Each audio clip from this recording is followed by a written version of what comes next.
Bismillah ar-Rahman ar-Rahim. Assalamu alaikum. Welcome back. It is exactly 17 out of 9 o'clock. Welcome to our Polokwane listeners on One Nation FM.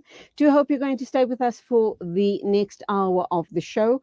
We will be talking about Global Climate Change Week. We're also going to be talking food security. But first up, we're going to be talking about the new travel pass for South Africans. That, for me, is a bit of a worrying situation.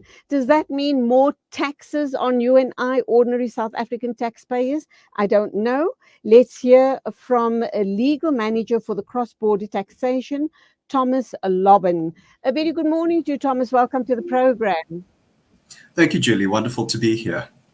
Okay, so does this mean a tighter squeeze as far as uh, South Africans going abroad, meaning that I kind of when I read some of the information here, SARS seemed to feature very prominently in this article, and I'm wondering, is it about possibly just checking that people are not taking money out of the country? But I kind of wonder. I haven't traveled overseas in a very long time, so I'm not quite sure what the limits are per person, when you're going out, wherever in the world you're going to.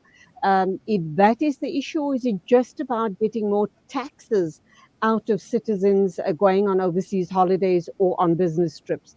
What on earth is going on here? So, this isn't exactly a new tax so much as it is tighter controls over those rules that are already in place. And just as you'd mentioned, you're not too aware of what those customs requirements might be for one traveling abroad, or in fact, somebody coming into South Africa.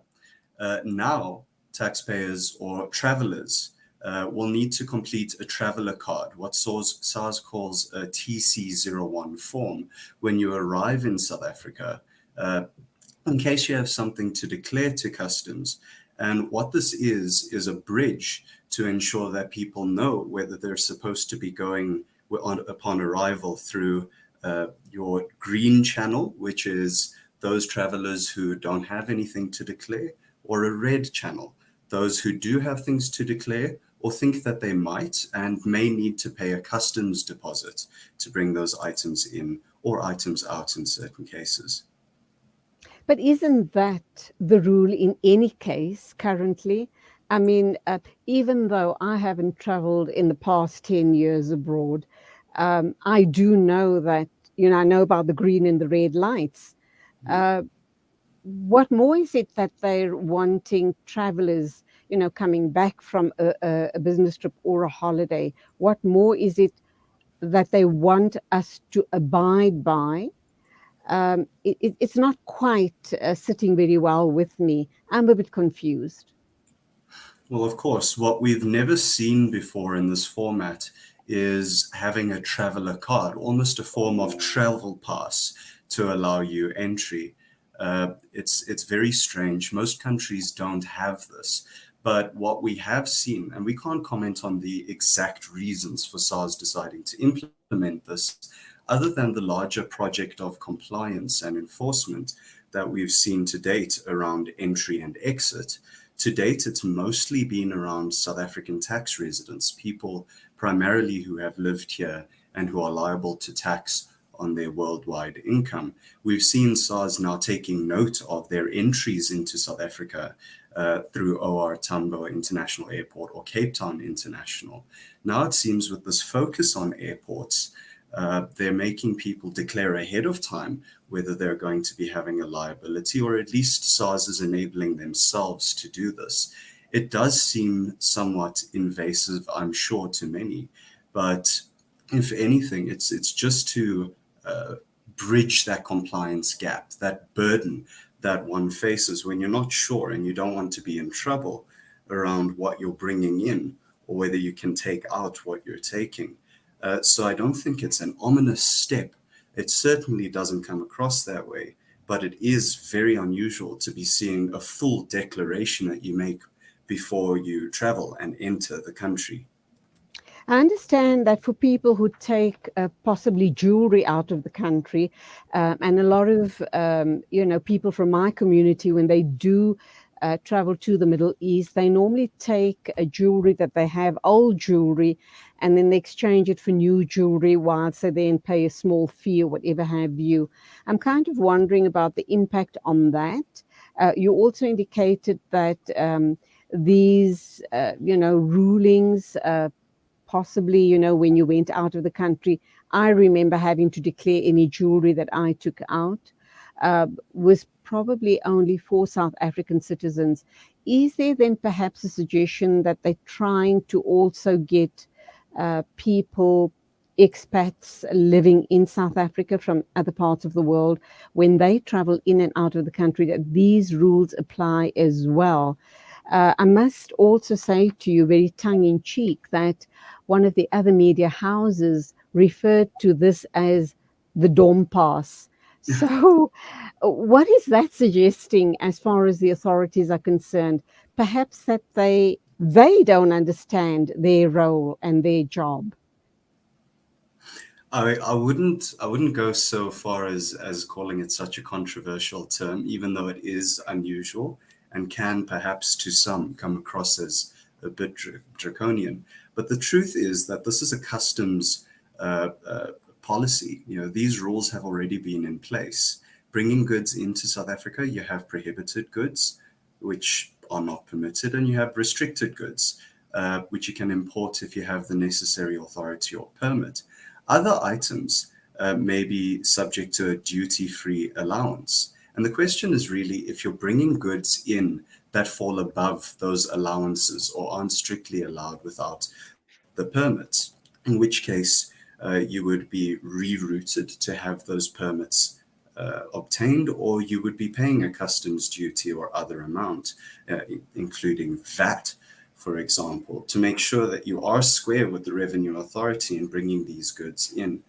If anything, it almost comes across as a protectionary, if not perhaps very strict measure to ensure that the fiscus in South Africa, the integrity of the fiscus, is maintained before. Whereas before, you might have a very libertarian way of moving things in and out. I've certainly heard of stories where people have stuffed something deep into their bag. But at the end of the day, when you interact with a country, including in the physical and or fiscal sense, you pay your dues. How do we compare with other countries around the world? Because according to this report, the suggestion is that other countries are going to follow suit in the near future. Um, do we know how we compare in terms of these type of restrictions or declarations when you go in and out of a foreign country? Well, I can't speak for other countries' policies, but Tax Consulting South Africa, the firm of which I'm a part, we've traveled to multiple destinations just this year alone. I've seen Qatar, Netherlands, Jersey, Guernsey, Isle of Man, Scotland, and England, for example. And for none of those countries did we need to fill in a travel declaration. And in each of these cases, just as an example, we went for conference purposes, as part of a roadshow. So we brought textbooks, we bring pamphlets, banners, and the like. Under these new South African rules, that's subject to a customs declaration. And if the amount is above the allowance, you pay a duty for that, a charge, a deposit. That wasn't the case in any of these. In fact, it was quite laissez-faire. As long as you're not bringing in specifically prohibited goods, should they search your baggage, you're allowed in, and there's no questions asked. So So as far I'm as wondering, Thomas, I'm wondering, sorry for the interruption. You obviously went abroad to attend seminars, etc. If the situation reversed and you had people, foreign delegates coming to attend conferences and seminars here, and they came in with brand new books, which they need for the purposes of attending the conference, are they then going to be penalized in any way or taxed in any way if they don't declare those and give a monetary value on those items, even possibly? overhead projectors or whatever. I know that's a silly example because all of that is available here in South Africa, but just on the off chance. No, absolutely. I do foresee that this is something that may make travel into South Africa, especially for conferencing purposes, a little bit more difficult. I mean, if you think about it, this may be news for us in South Africa and to a certain extent abroad, but not everybody's keeping track of SARS policies the way we are here. Uh, in short, if you're bringing goods into South Africa for conferencing, like pamphlets, brochures, banners, and so on and so forth, you have to, well, if they're accompanying you, follow the same rules as any other traveler with the declaration process and paying a deposit if need be. If they're being sent into the country separately, which is often the case when you speak of things at a larger scale, it won't be traveling on your person per se, then you still need to prepare and submit a separate declaration form that needs to be accepted by SARS. So this is absolutely something that I would foresee, at least a touch, makes it more difficult to conference in South Africa from abroad. Do you think that these new rules are going to be cumbersome at all for us as South Africans traveling abroad and then coming back into the country? And then also for visitors, how's that going to impact on them? Well, I don't think that we'll see a decrease in travel in and out of South Africa per se.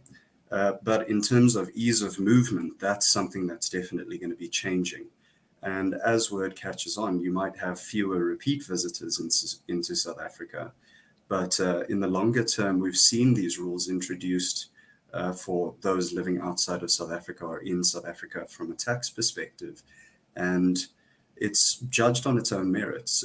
In most cases, convenience isn't seen as a factor in whether it would or should be effective at all. Anything else we need to know before we wrap up on the program this morning? Absolutely, Julie. We've seen tax come more and more to the fore from a traveling perspective, whether you're just going abroad or coming in temporarily or moving one way or the other. Usually tax does fall on the back foot, which with its becoming increasingly more complex should no longer be the case. And we're almost entering a period of time where traveling means that you need effective advice, strangely enough, just as a traveler. So if you're not sure, check in and rather on the side of caution than roll the dice and perhaps find yourself in hot water at an airport. Absolutely. Thomas Lobban, legal manager for Cross Border Taxation. Thank you indeed for your insights on this issue. Let's see how it rolls out. Perhaps we'll talk again in a couple of months' time to see whether it's working or not. Go well. Have a great day. Likewise. Thank you very much, Julie. 9:30 exactly, news and views right here on Salam Media. Next, we are going to be talking with Professor Sylvester Mpandeli. He's the executive manager at the Water Research Commission. We're going to talk food security, so please do stay with us.